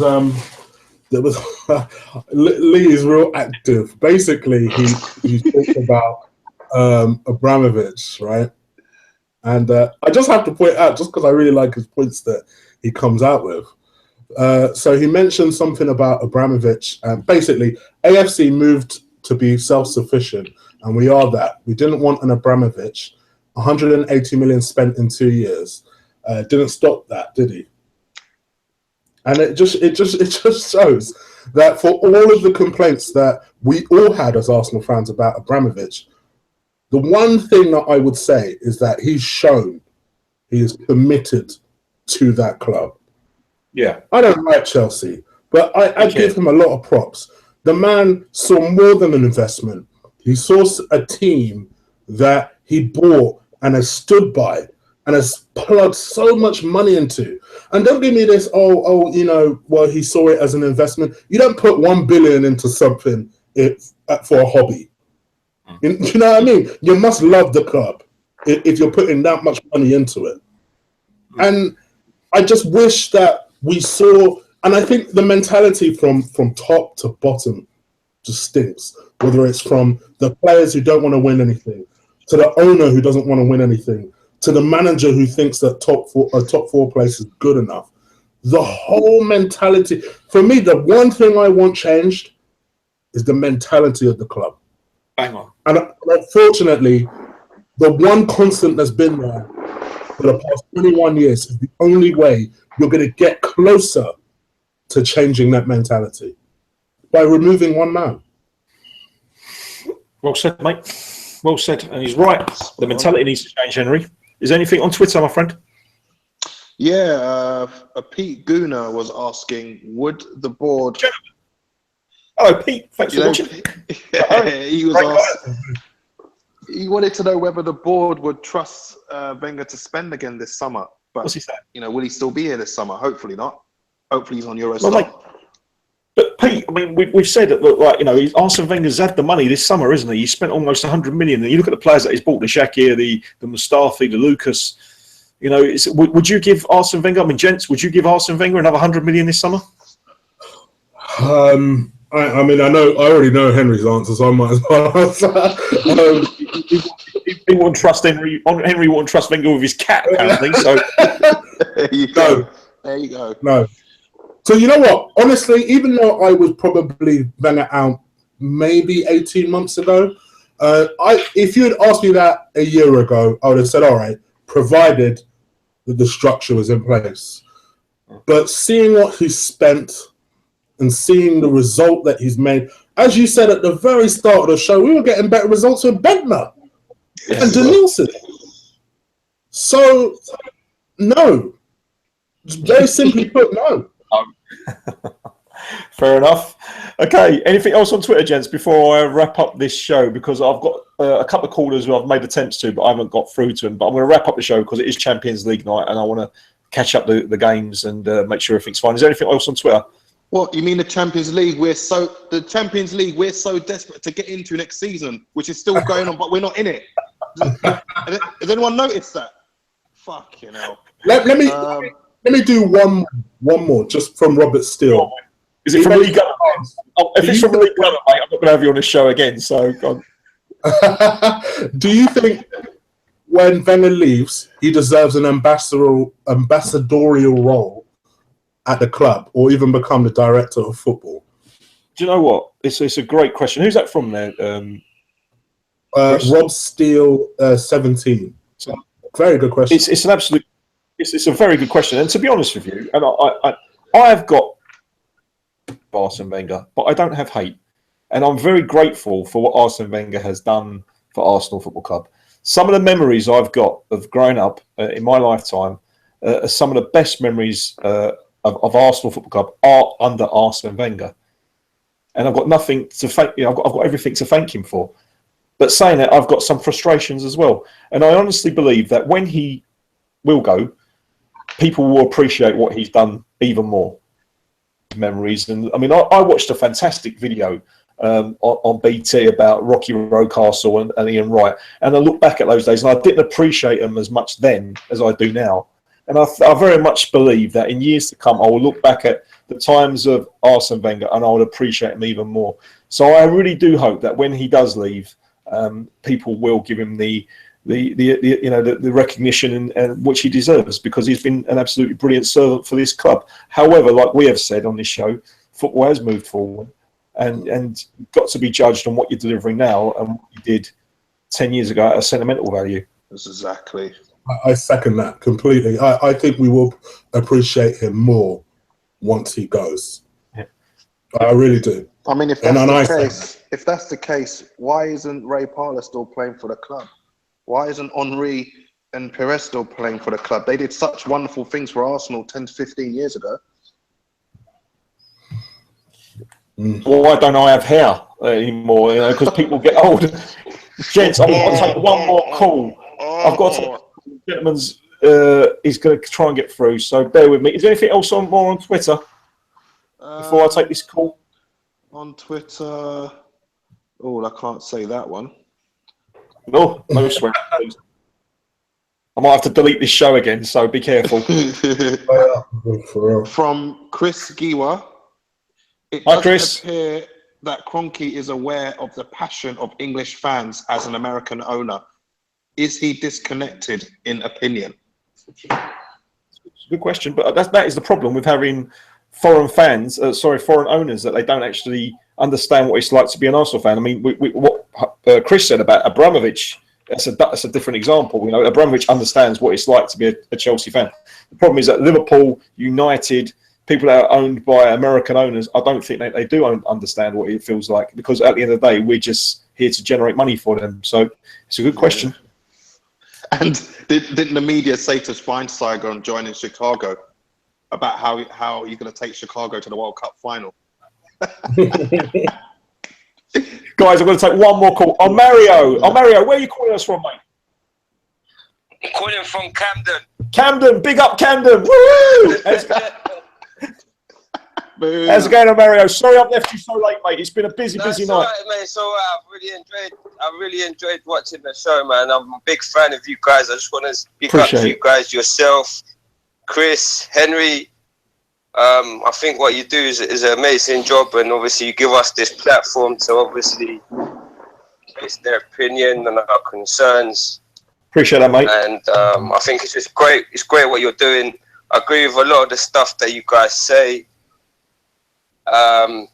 Yeah, I've been watching the show, you know, here and there when I can. Obviously on the weekends as well, after games. Sometimes when you go on, and I just kind of see. I was on Twitter and I see you're doing a show, so I really wanted to get on. Appreciate that, mate. In terms of where I stand with Arsenal and Wenger, mate, like where do you start? Where do you start? The whole thing is just a shambles. It's an absolute shambles. I mean, from top to bottom, the whole club is just is shambolic. I mean, the thing is, I'll start from the top. You know, you got the board. You know, we had this thing when they said, "Oh, we're gonna move from Highbury to the Emirates to compete." Yeah. With the big boys, you know, like Real Madrid, Barcelona, Bayern Munich. No. The reason why we moved from Highbury to Emirates was to make more money for Stan Kroenke and even Gazidis and whoever else is, and you know who's doing with. Their pockets have gone massive since we've moved to the Emirates. It wasn't because oh, we're going to compete with the big guys. When have you competed with the big guys? When? Before we moved to the Emirates, we did, didn't we? Exactly. Yeah. Exactly. Yeah. We was better off in a small stadium, now in a massive stadium. And the only thing is why we moved there is because, from a business point of view, it generates more revenue for them. Yeah. For them. We were sold the dream, weren't we, Mario? We were sold that when we leave from Highbury, we were going to be this. You know, everyone was like, "Oh yes, we're going to become yes." And the thing is, the only thing is, our pockets are draining. Yeah. And their pockets are filling up. Yeah. You know, I don't know how some guys do it. You know, you've got people like AFTVextra, like Robbie, he goes every game, DT, Ty, Troops, you know, like all the guys. Troops. I don't know how they do it. I seriously don't know how you do it in this current climate that we live in. You know, it costs a lot. You know, like DT was on. You know, when he done his interview with Gary Neville, he said in the last God knows how many years he spent 70 grand. Yeah, yeah. That would have put, you know, that would have been my deposit for my house. Yeah, I know. You know what I mean? I know what you're saying, mate. I know what you're saying. I mean, I don't understand how the fans like can finance it, but good luck to them if that's how they want. Yeah, I don't know. Like, big praise to them. You know. Do you know what, Mario? Game, home and away. On summer holidays, the money that they were going to spend on the summer holiday, they'd go buy a season ticket, and full credit to them. That's the way that they. You know what I mean? Like 2-3 grand. You know that's a lot of money. You know, our cheapest season ticket is 2 grand. Yeah. Grand. It's a lot of money, and that's why they've got a right to an opinion as well. You know, I mean. And then that's the other thing as well, and all the money going back and forth to games. You know, it ain't cheap. Travel ain't cheap in this country. Yeah. So come in, Mario. Where does the club need to change? I mean, where does it need to change this year? I mean, the thing is, with every big club that you look at, they've got a football person, someone that dictates the football. Yeah. We haven't. Yes, there you go. Even the guys on the board know any damn thing about football. They don't even know the shape of it. That's a good question. They don't know nothing about football. What does Stanley Cookie knows about football? He thinks he's some. He doesn't know nothing about football apart from American football. So you think? Let me ask you this: if we brought in a director of football, let's just say Robert Perez or David O'Leary or someone who had an affiliation with the club was a director of football, do you think that would help the situation? Of course it would, because that's a football person which we haven't got. And how would it help? What would change? Because ultimately they'll look at the club and they'll look at it from a football perspective. Okay, not a business. Yeah. Not a business. Okay, I gotcha. Which all the board members at the moment, I'm just making money. Right. I'm just making money. In terms of, on my next point, you know, Arsene Wenger, you know, I hate to say this. It actually kills me because this guy, you know, I'm still in my 20s, you know, has been, you know, he's provided me with a lot of happy moments. Yeah. You know, amazing things, fantastic players. You know, beautiful football. Yeah. But what the hell happened to this guy? Did he like wake up one season, like one day and got hit by a hammer or whatnot? What happened for him wanting to win and challenge? You know, that fiery, you know, rivalry that he had with Ferguson when he was challenging Ferguson.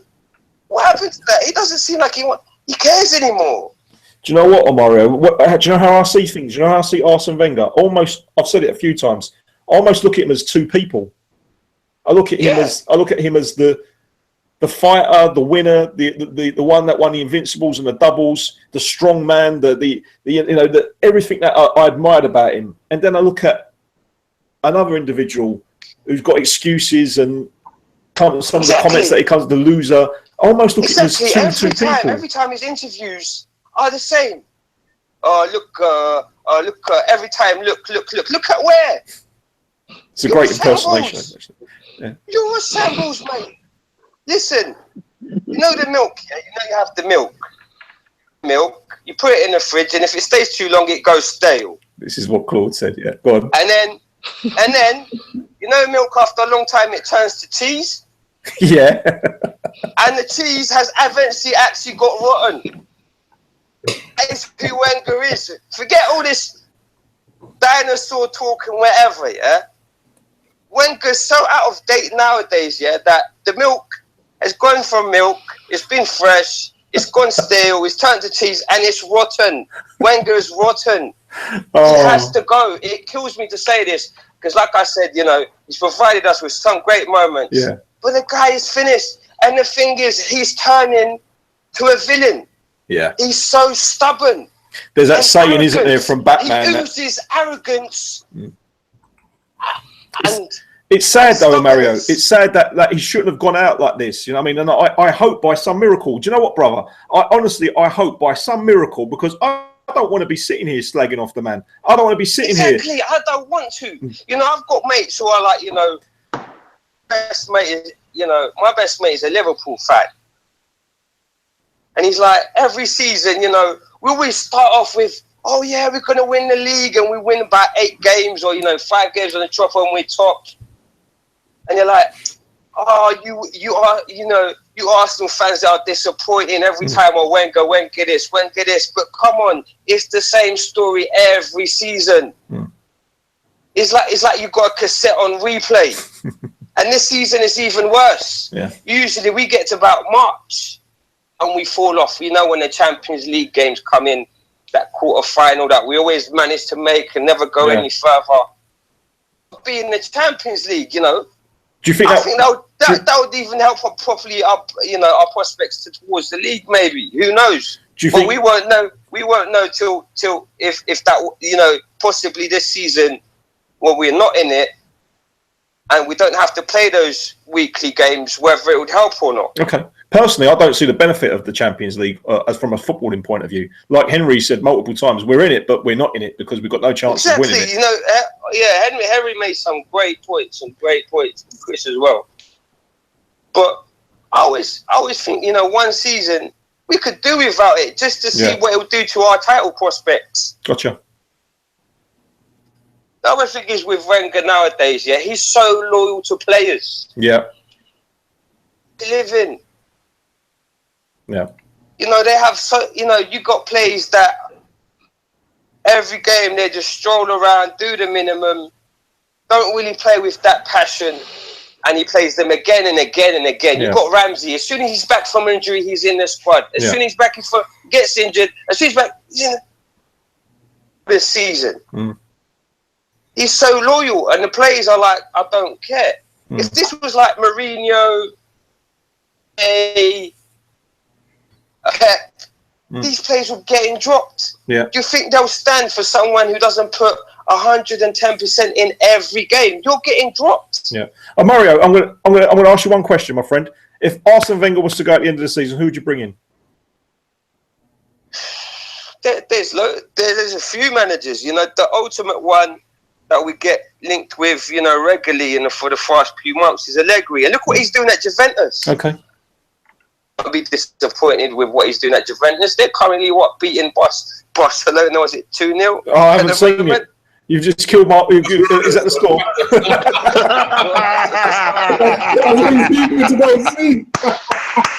Oh, Mario, brilliant, nice one. Thanks, mate. Well done, I had that on Sky Plus, but anyway, fuck it, man. Listen, mate, Mario, thank you. Just there with passion. You want someone that's like, what the hell's you doing? Look at Conte every game. No, I agree. Look at Mourinho. He's always he's up and down the touchline. You move here, you go there, you run faster. Yeah. Wenger just sits there, picks up his bottle and throws it down. And every game is the same damn tactics. Yeah, there is that. You can't play with the same tactics every game.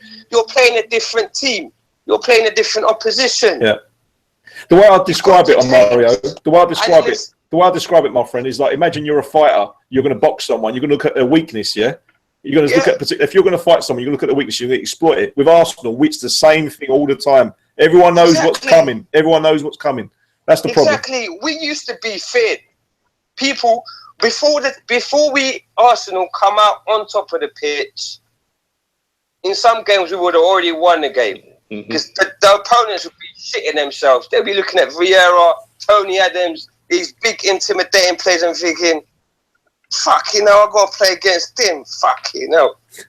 But now they look like some feather boys. You know, they're all pretty boys trying to look handsome. Long hair don't care, mate. Long hair don't care. What the hell, man? You're a fucking athlete. Yeah. A model. I get what you're saying, mate. Oh, Mario, you've been a brilliant call, man. Whereabouts are you from originally? Oh, we've broken.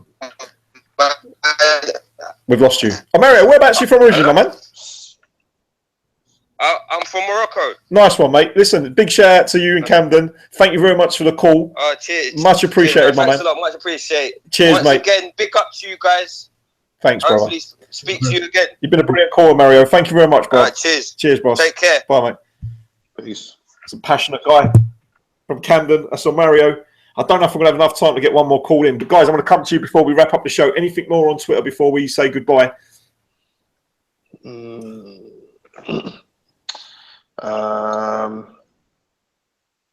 From me, not from latest.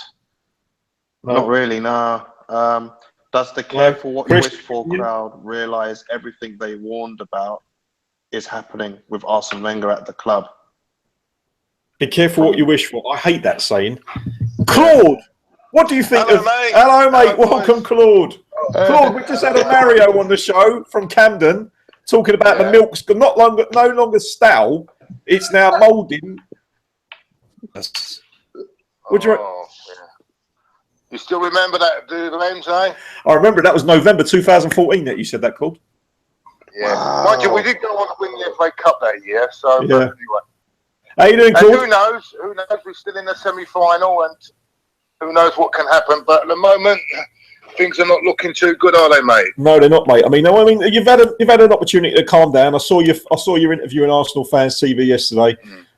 You've had a couple of hours to digest it all. Looking back now, Claude, I mean, tactically we was all over the place yesterday. A couple of players didn't perform. The shouting, "You're not fit to wear the shirt." What do you think now, mate? I mean, is it got that bad that you? I mean, you said last night in your interview that you actually think he's going to sign a new contract. Well, I was talking to someone last night, and he's normally 100%. He reckons that contract's already been signed, Memz. God. But they're not announcing it. And I think they can't announce it until at the moment because of what's going on. And they'll probably, the way things are going on, they'll have to wait till the end of the season. But they reckon this contract's been signed, mate. It's a 2-year deal. Can you imagine? But what I think I think with a director of football coming in. Okay. As they're trying to negotiate that with Arsenal at the moment, I think, to see what, But I don't think how can I put it? I don't think the board know what they do. They don't know what to do. I think I think they're frightened to sack him. Okay. And I think that's what the problem is. And I think there's. He's very stubborn. I actually believe, this is what I believe, listen to me, I think if we'd win the FA Cup, I actually believe he'd go on that. Because I think he wants to go out on a high. I don't think he wants to go out this way. Well, he had the opportunity to do that against Wigan, didn't he? Sorry, against... I think then he still believed he could do even more. I think that's what the major problem with this manager. He's so stubborn that he actually believes in himself that he still can do it. I know. Whereas we obviously can see he can't do it. And that is the problem. And that is a big problem. Do you know what he reminds me of, Claude? He reminds me of one of my uncles, like in their 60s, who was still dressing up like a teenager and still thinks he can go out on the pool, and I've got to say to him, uncle, you know what I mean? He can't do it no more. I think that's what he needs, Claude. He needs someone at the club. Like, if he had that David Dean there who would put his arm around him and say, Arsene, do you know what? Enough's enough, mate. Go. But he doesn't seem to have that. Also, Memz, if you think... Also, I was thinking about it today. I mean, I'm going to put this to the boys there. Your boys on there. I mean, is it a case of the players not trying, or are they really not good enough? I mean, for me, I could say about 6 or 7 or 8 of them players I don't think are good enough. And I don't mean just ability-wise. I don't think mentally-wise to play at this level. Well, do you understand where I'm coming from? I get what it's Claude. Do you know what, Claude? I mean, I get what you're saying, but I watched that Rocky Rocastle and Ian Wright program that was on BT Sports, and what a fantastic program it was. And the whole mentality of being a football player back then was completely different. It's almost like that there was this understanding how it felt for the fans, and there was this desire to please the fans. You know, you had a couple of boys there that sort of like had the background of North London, Rocky Rocastle. When they told Rocky Rocastle that he was leaving Arsenal, he broke down and cried. How many players now would cry if they were told that they were going to be sold? I don't think that many. So I think the mentality of football has changed so much, Claude. But to touch on your point, how many of those players? I mean, I'm going to take your call to Henry and to Chris. Lads, do you think the players are good enough mentally and physically? Please be short because I want to end up the call to touch on Claude's points. Henry. No. And that's been proven by the results on the field. And I feel that we've been papering over cracks and getting away with it over the last couple of seasons. But as he's replaced worse players with even worse players, they've not been up to it mentally and not up to it physically. I mean, the biggest example is looking at the developments of Walcott and Oxlade-Chamberlain from Southampton compared to Gareth Bale. You know what I mean? One of them's gone for the stars and the other two are just lambasting at Arsenal doing nothing. And we all know the ability was with Walcott and Oxlade and not with Gareth Bale. So I don't think they've got it mentally at Arsenal, for sure. Whenever they're up against it, they flounder, they fail. And Claude is right. You know, as long as, you know, sometimes we used to think, oh, they're not up for it, but they don't have it about them. And Wenger seems to buy these type of players who don't have it about them. Anyone with any type of substance is at the club. That's why Sanchez will be the next one of a long line. Chris, do you think the players are not delivering for Wenger because Wenger's not getting mentally the best out of them? Or do you think it's physically that they're just not good enough, Chris? I slightly disagree with Henry, only from the simple fact that at the start of the season, nobody called it to be this bad. Like, they should be performing a lot better than they are. So clearly something is wrong. And clearly the players are abandoning him. I don't care what they say. I don't care what statement or what pretty statement Theo wants to come out with. Theo was missing the same way everybody was missing yesterday. So they are giving up on him. They should be good enough to mount a challenge, at least for the top 4. They're not even doing that. No. Claude, what do you want to respond? Well, I also want to say, what's an experience? Why is our experienced captain, if he's fit to sit on the bench, why isn't he playing? You know what I'm saying? I don't understand that, Claude. I don't understand that. I don't understand that. The club captain, why? There's a couple of games now, just sat on the bench there. I mean, if he's not fit, he shouldn't even be on the bench. There's another space taken up.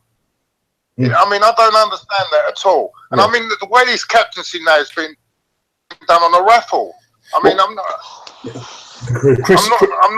There's nothing against Theo, but he's not a captain, mate. Chris Hudson said exactly the same thing before you came on, mate. It's incredible. Like, looking back at the captaincy, what it used to mean at Arsenal with McClintock, Kenny Sansom, Adams, Vieira. You know, we had some unbelievable leaders, and that captain's armband meant something. You look at the last captains we've had over the last 5 years. Vermaelen hardly played. Arteta hardly played. Mertesacker hardly played. It's almost like the captain's just a cheerleader in the dressing room. But when you actually need something on the pitch, you need that leader, that warrior, that person that's going to pull everyone together. We haven't had that for donkey's years, Claude.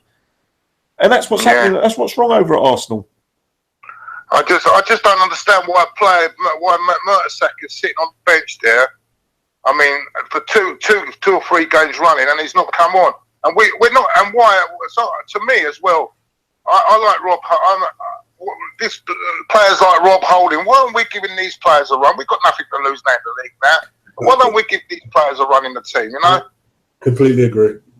Question. You know, I can't. I just don't understand it. And I don't think that Lucas Perez is injured. I think there's something else wrong there. The money we've wasted as well. I mean, we we wasted 70 odd million on this Xhaka and Mustafi. We could have bought a bloody world class striker with that, mate. Could have been. I mean, do you understand what I'm saying? It doesn't make sense. No. I keep watching Xhaka. I watched him last night, mate. I'm not being funny. I can't see it, mate. I just cannot see it. Some players need a year to bed in and settle in. We never know that he might turn up to prove everyone wrong next season. Same as Mustafi. Mustafi, the first 10 games, Claude, he looked mustard. You know. Did you notice? At the start of the season he was shooting from long range. Now he doesn't do that anymore. I've noticed that last night. Has that been drummed into him? I mean, he was shooting from distance. He don't even shoot anymore from distance anymore. He hasn't got the confidence to have a pop at goal. I know there's a lot of things wrong there. But I'm sorry. I think it's I don't want to. I don't like. I'll tell you what doesn't like is the abuse, like the effing and blinding at Arsenal. Yes, that should not have happened. Yes, well said, Claude. I mean, I saw. No, that should not happen, and that's what I mean. It's got to be a way. I think it's time to go. But we can't be throwing abuse at the coach and all this. Effing off and effing this and effing that. Yeah, we can't be doing that. Yeah, I agree. Well said, also, can I demand our fans? I mean, even on Twitter now, let's banter with each other. Yeah, but let's not. And this is both sides of the argument. Yeah. Let's not go give personal abuse to each other. No. Let's banter. Yeah, have your opinions. I respect. I mean, when I do with Ty's banter. Yeah. Let's all banter with each other, but let's not get personal with each other, discussing, things outside of football as well. I agree. Because we disagree, and that's what's another thing that's wrong. Let's not fight in the stands. We've got a big semi-final now coming up against Manchester City. We've got. I know it's hard. I know it's difficult, but we need to get behind the team. Well said. We need to get behind the team. We've got a chance to get into the final. We've got to get behind the team and try for the rest of the season to get behind the team. And that's all I'm asking. Brilliant. For all the fans. Cool. Yeah, you're spot on, and it's the perfect way to end the show, mate. And I echo everything that you've just said, mate. The personal abuse that people get on Twitter for having different opinions, the fighting in the stadium, it's got to stop. And you're right, we've got a semi-final to look forward to. Hopefully, stranger things have happened. We can win the FA Cup again, and it's a good way of. It was a close game at the Emirates. I think they're just as bad defending as what we are at the moment. Yeah. So there's always a chance we can beat them. You know what I mean? Yeah. We've still got something to play. We've still got something to play for. I mean, I don't like all this fighting. I don't like this fight and argument. I mean, I was sat there last night. It was a simple thing. The goal went in. Someone took a camera shot of the goal, and there's a few of them jumped on him because he was doing that. And it's getting stupid now. I mean, it's really getting.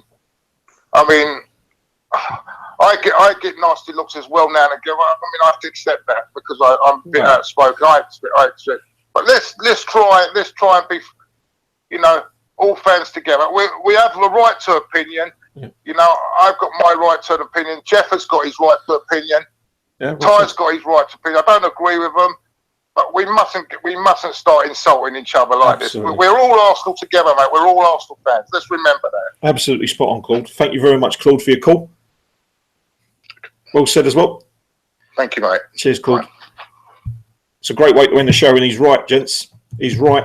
Yeah. Doesn't matter if we've got different opinions. We should all respect each other, and we shouldn't be fighting. And there's a gentleman that I have got so much time for and respect. He's the man that I started watching ArsenalFanTV. Gentlemen, I want to thank you both. We've been sitting here for an hour and 50 odd minutes, taking a number of calls, going through Twitter. I want to thank you, Chris, for your time, mate. It's always a pleasure to see your big smile. And thank you very much for your time. Anything that you want to say before we go? No, just like echoing what Claude said. Let's stick together. We're supposed to be, ultimately, whatever differences we have with each other, we're supposed to be the same. We're supposed to be fighting. If we're going to fight anyone, I don't literally mean that physically, we should be fighting others outside of our group. We're supposed to be one family, as cheesy as that sounds. So let's act like it a little more. Spot on, mate. Henry?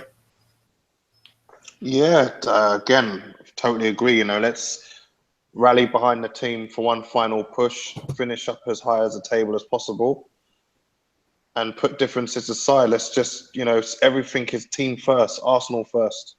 Everything else comes second. And then we will reassess it at the end of the season. So the only thing we can do, isn't it? You know, and when you hear of bombs going off at outside football stadiums, it sort of puts things into perspective. You know, so I hope, like I said earlier on, I hope everyone in Dortmund's safe. I want to thank all the calls tonight, and I apologise for the ones that I didn't get around to, but 2 hours is my sort of cut-up point. Thanks for all your tweets. Thank you for watching, for the 2,000 people that have watched us live. Thank you, Henry. You've been a star again, mate. Thank you very much for your time, for calling us from the Middle East. Where was it again? So again, it was Bahrain. Bahrain, nice one. Thanks, Henry. Thank you, Chris, and thank you everybody that's watched Arsenal Fans TV Extra. Much appreciated. Always love doing these shows on the back of a game. I would like to do one of these on the back of a decent result. So let's hope for a positive result during the semi-final, and we can do one of these shows and get everyone pumped up, and hopefully we've got some positive news. So until then, God bless you all and your families, and keep supporting those wonderful Gunners, and God bless you all. Take care, everyone. Up the Arsenal.